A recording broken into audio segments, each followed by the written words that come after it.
All right, I'm gonna get comfortable. So today is a little bit different because today I want to talk about my recent spinal issues, the diagnoses, and what my plan is going forward. I am not a doctor, clearly, even though I be saying some shit on Instagram.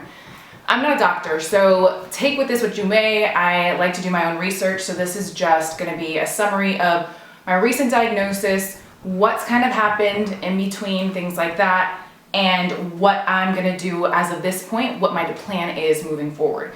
I want to track progress so that if you come to this video and you're like, yo, I just got diagnosed with the same thing, you can kind of hopefully use this as a tipping point to help you decide, you know, I want to choose this same methodology that she did for her recovery versus surgical options. So, La Reina del Cyber is gonna talk about spines. All right, so where to start?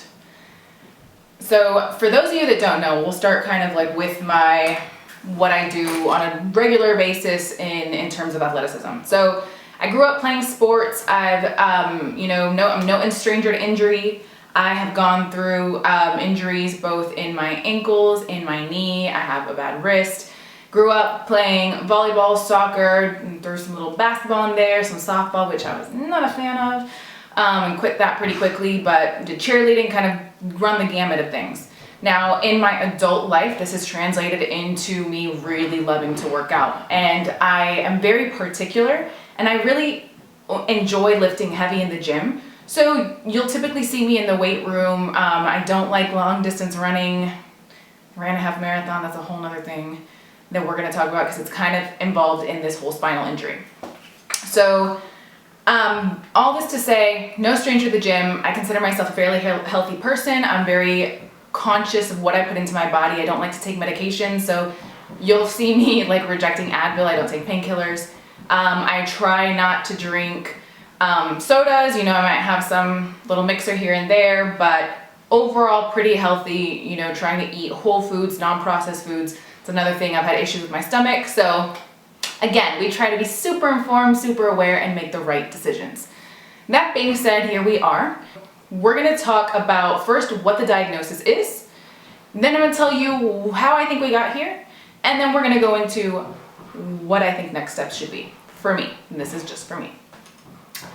If you take this advice, just know I'm not a doctor, so you're taking a random stranger from the internet's advice, okay? That's on you. I went back into the weight room after quarantine, was lifting was not lifting heavy purposely because I didn't want to get injured. Funny how that works. But just had a barbell, a couple tens on the side, and was on my 4th round of squats, going deep, going all the way into the squat. About the 4th or 5th rep on that last set, just something felt a little weird. Didn't hear any cracks, didn't hear any pops, just I remember feeling like, ow, that hurt. I finished the set, finished the rest of the workout, told my trainer, hey, you know, my back's starting to hurt a little bit. We did some stretches, we did the pigeon pose, helped a little bit, but I was just like not really sure. So got home, immediately lied down and put my legs up on the wall. I found relief having my back on the floor, legs up on the wall, or at least my legs folded, lying down with my knees bent. And around 3-4 o'clock, I'm like, ya no aguanto, I need to call a doctor. So I called a chiropractor because I thought like maybe I had just tweaked my back a little bit. I call a chiropractor, she tries to do an alignment, and basically my back is not adjusting. It's like there's too much tension there from the injury. I'm not really able to stand up straight at this point. At this point I'm having a lot of pain. So basically I had a couple x-rays done. First x-ray was done by the chiropractor and she noticed spondylolisthesis. Okay, spondylolisthesis, you think you have your 2 vertebrae here.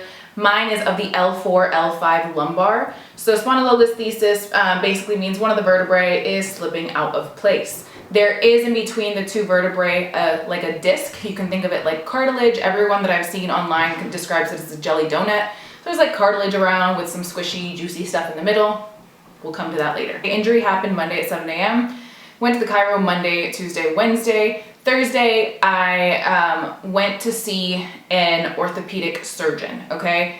Now, immediately, you can ask any of my friends, when this happened, I was like, yeah, there's a little bit of slippage. I started researching spondylolisthesis, saw that a lot of people recommend surgery, and I immediately was like, I'm not gonna have surgery. I'm not gonna have surgery. I went to the orthopedic surgeon, and it was actually his PA that saw me the first round. So she saw me, she was like, hey, we need to get you an MRI, so let's go ahead and get that ordered. Ordered the MRI, and as soon as I got the results, I took them back to the doctor. So at this point, I had that doctor's appointment Thursday morning, got the MRI Friday evening. By Monday morning, I had the MRI results and started to research what I was seeing in the MRI and kind of came to my own hypothesis. This is where I said I'm not a doctor, but I did get it right. I diagnosed myself, but the doctor confirmed it, and I also missed a diagnosis. So please see an actual professional for medical help if you're in pain. It was Monday at 8 a.m. and that is currently like this week. So this is all super recent. I'm giving you guys fresh off the printing press, the news, so that you can track along in my journey as we try to get to recovery.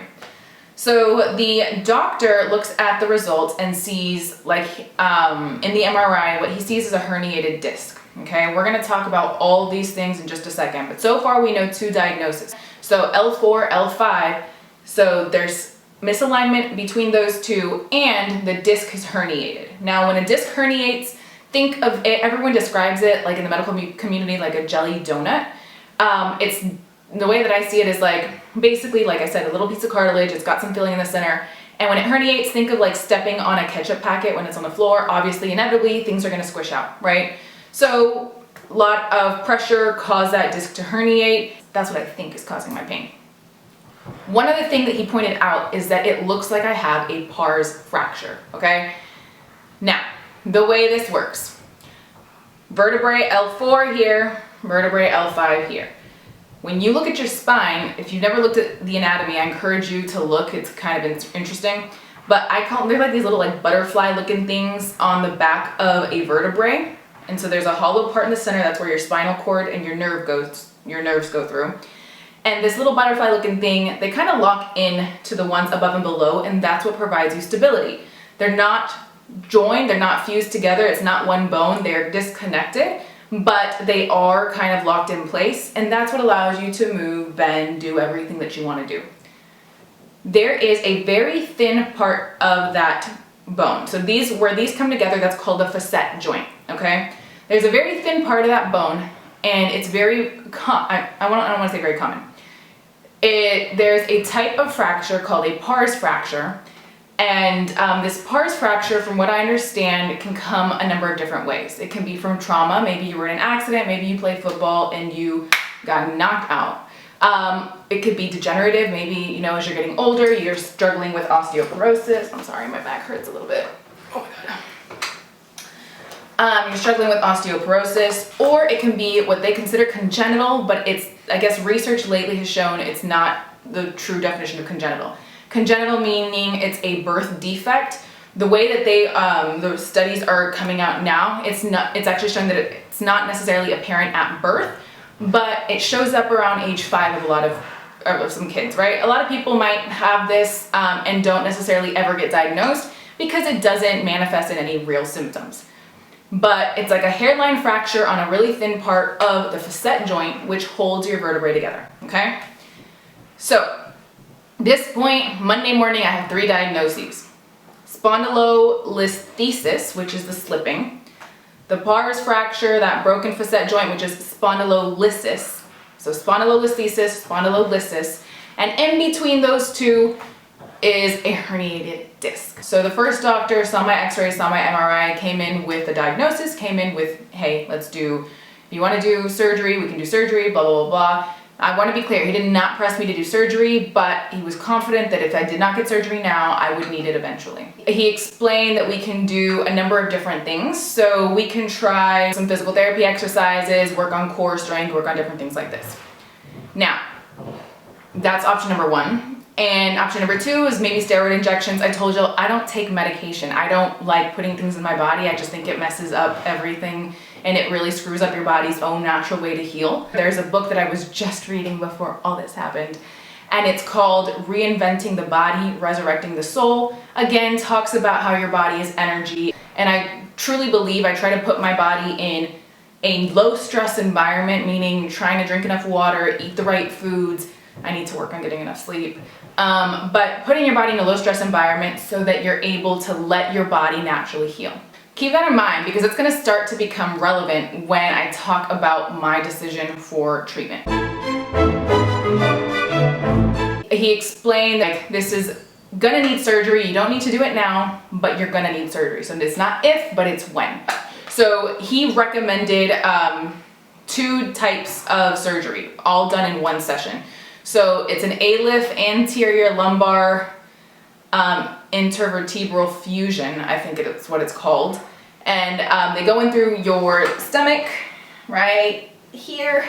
They go in through there, move your abdomen aside, go ahead, scrape out the disc, slip in a cage to hold those discs in place, screw it in, and then in about 3 months, your bones are naturally gonna start forming bone over that and start to fuse those 2 vertebrae together.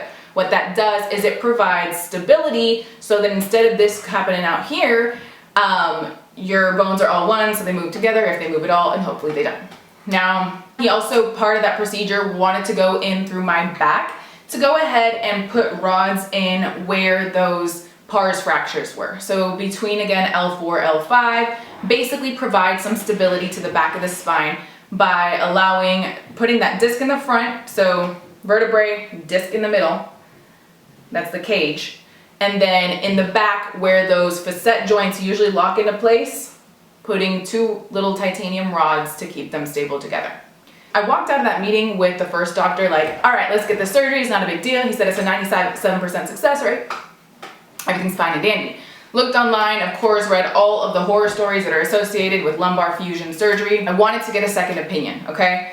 I specifically looked online for spinal doctors that work with athletes, specifically in the NFL, and came up across a doctor that works with the Falcons here in Atlanta. Now this doctor, 30 years of experience, does these surgeries all the time, and my mentality behind seeking this doctor out was the athletes that he worked with need to get back to full functional movement to be able to make a living. So his priority is more likely, in my head, going to make sure that they can get back to their life and have their full range of motion so that they can make their living just like they were doing before. So I'm walking into this meeting like super hopeful. This doctor was much more thorough. He comes in, I had to fill out this long questionnaire, things like, hey, does it hurt to sit? Does it hurt to stand? Does it hurt to walk? Blah, blah, blah. Like, are you feeling pain? Are you feeling weakness? A lot of different questions that he reviewed in front of me and asked me to describe the injury and what was going on. Now, he also, when he finally came in, he kind of did like a physical in a sense. So he was using that little thing to test your reflexes. He was testing my strength and different things. I'll be clear, there's one test that I think I failed and he didn't say anything, but he was like, do it again and do it again. And I know that I was not strong enough. So what he did is I was lying down on my back and my feet are over here and he was grabbing my big toes. So I had to flex my foot. So my foot's like this, and let's say this, my little thumb is a big toe. So he was pulling this way and I had to flex my toe to make sure that he couldn't push it down and flatten it, okay? My right leg, this side, everything was fine. My left leg, where I have a knee injury, the little big toe did not want to stay up. So I don't know yet what that means, but it could be potential like nerve interference, nerve damage. Super fun. Anyway, so this doctor comes in, he does all these different tests, and he comes to the same conclusion, that I need surgery, and it's not if, but when, okay? Again, like the other doctor, he did recommend, if you are curious, you can go ahead and try physical therapy. He gave me the name of a good physical therapist. So at this point, appointment number 2, I'm like, crap, I need surgery. And I'm starting to make arrangements. I want to maybe have it here and then move to LA right after to do the recovery in LA. So where are we? So at this point, both doctors are recommending surgery. what does this mean? So everyone was recommending surgery, and I am pretty adamant about not wanting surgery. I'm not gonna lie, these surgeons are very convincing, and they're like, hey, high success rate, 97%, people have no pain. This is a surgery that Tiger Woods had, blah, blah, blah. Look, he won the Masters the next year. Great salesman. I almost had me convinced to have surgery. And I think what got me is doing my own research and seeing there's a lot of risk of complication. And even if, everything in the surgery comes out as expected, some people report pain after that is equal to or greater than what they had before. And it's like, why did I go under the knife? Why do I have titanium rods? Why do I have this little thing in my vertebrae? Why didn't I try other methods first? So this brings me to my decision. So I started reading medical papers on basically different things. So what I think happened, I mentioned that the spondylolisthesis, the pars fracture, is considered in some cases congenital. It's a birth defect or something that comes around age 5. And then it actually gets worse if you end up doing things like weightlifting. Maybe you're a wrestler, maybe you play contact sports like football, so you can actually make it worse and cause it to actually severely fracture. But probably something, to be honest, that I've been dealing with for a while. Now I say this because around April 2019, I decided, so January 2019, last year, I started in January to train for a half marathon. What that turned into was me running instead of going to the weight room. What that also turned into is me not wanting to run. So running long runs on the weekend, but not really doing anything in between. My muscle mass, my strength, I'll say, quickly declined. I ran the marathon in April in Savannah, Georgia, and I got back in the weight room around April, May. And I noticed, it was right after my 27th birthday, I started to have lower back pain. This should have been a clue. So if you take anything from this, it's if you have lower back pain, go to a doctor. Because I didn't. I literally, on my 27th birthday, was like, I guess this is 27, I'm getting old now, I best start buying myself a cane, gonna have to walk like this forever. No, I should have gotten it checked out, because there's a chance it could have just been starting to fracture when I was just having a little bit of pain, and I ignored it, thinking this is part of aging. So no, it's not part of aging. I'm healthy, I work out, I should have gotten it checked sooner. Now, I started getting back into the weight room, slowly incrementing how much weight I could use. I was working out at Orange Theory for a while and kept feeling lower back pain, so I just blamed it on the rowing, so I stopped going to Orange Theory.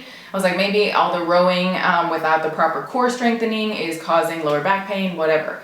So I decided to stop Orange Theory, got back in the weight room, and in January of 2020, that's January of this year, I started a glute program by one of those Instagram trainers, and was loving it. I was lifting heavy again, doing a lot of glute bridges. There was some squatting in there.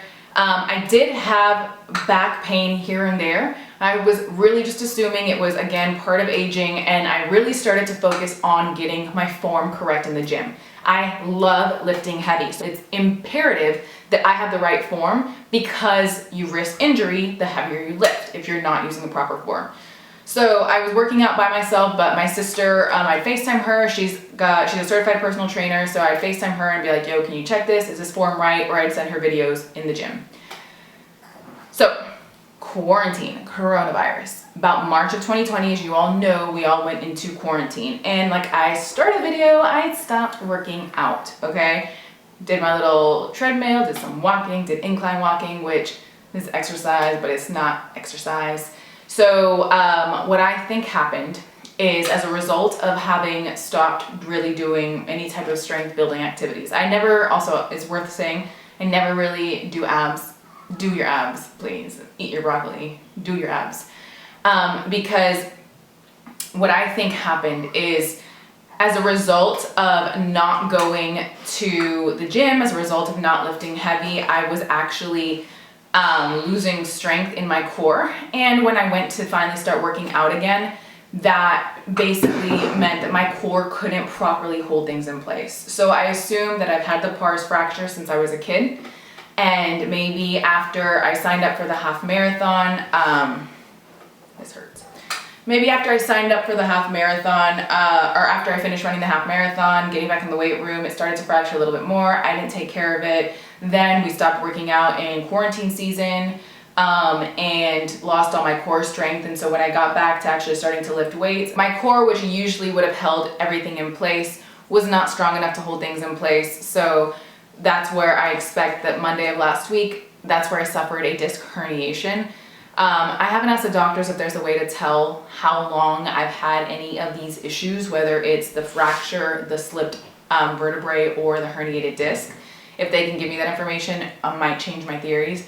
But my theory is I've been, as a result of the pain that I've been feeling for the last year, I have had these fractures and actually more recently just herniated the disc. So that brings me to what I'm gonna do about it and what my next steps are. As of this point, I've gotten 2 professional opinions. I have a physical therapy appointment with somebody tomorrow here in Atlanta, Georgia. He is a director of physical therapy for one of the orthopedic recovery places where I'm going.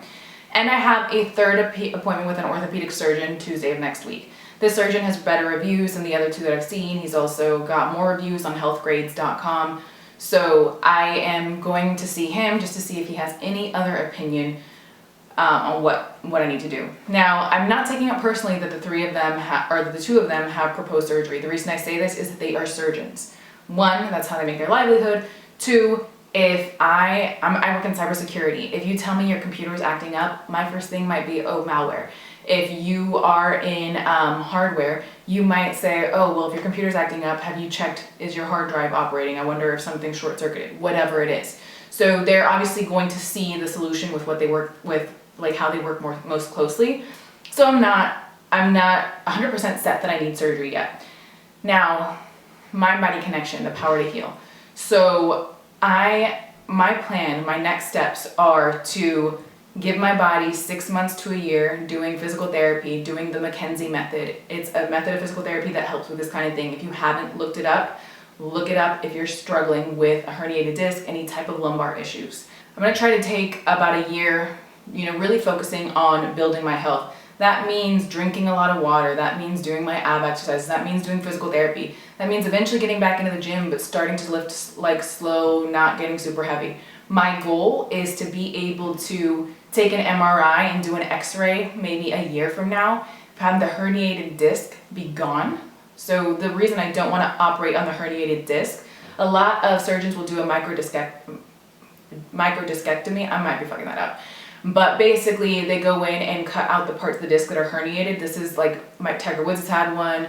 A lot of athletes have had this.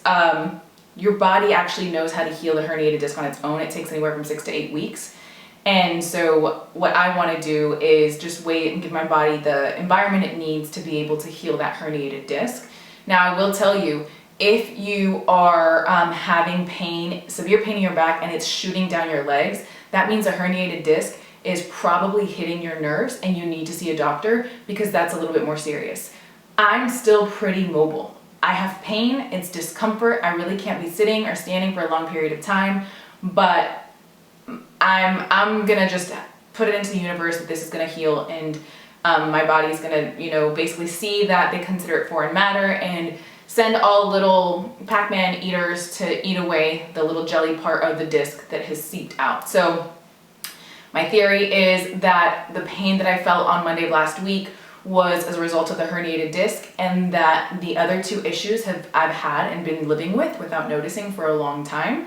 And so if I do the adequate Mckenzie, Institute type exercises, really focus on building my core and start to slow down and not maybe lift so heavy and focus on different types of lower impact activity and like physical fitness, then I can get through this without surgery. So I hope this has helped. This is part 1, so I'm gonna keep you all posted as the journey goes. I will probably post an update after I go to physical therapy and see what he says. If he tells me surgery, I'm gonna get a new physical therapist because I don't wanna have surgery. I'm gonna do a year without surgery unless my quality of life is significantly starting to deteriorate. Right now, it hurts a little bit, but I'm recovering. I'm able to move around without painkillers, without, I do ice it, I'm very careful with it, but my focus is to give my body the opportunity it needs to adequately heal itself, give it a year, and then check in. Also by then, I will hopefully be able to take like another MRI, another x-ray, and see that things have drastically improved on their own through my help by being just more attentive and listening to my body. I will say one of my reasons for not taking painkillers, not taking ibuprofen, not taking anything that would help with the pain, I see pain as a way for your body to communicate with you. When you're in pain, your body is literally telling you, do not do that. I don't like that. So in taking painkillers, that's my body telling me, hey, this movement, maybe turning this way is not good. You can turn the other way, but this is not good. All that is information that I need to adequately come up with my next plan of action, or to get the information I need to properly diagnose myself and to come up with what I want to do about it. So if it's not intolerable, I'm gonna just find a way to make it work. Again, I hope that this helps consolidate all the information that I've been looking up. I will keep posting on these. I know that this is not La Reina del Saire. I know we didn't take our tequila shot. I'll do one in just a second, but just know I have hope. I'm gonna put the hope out there for you.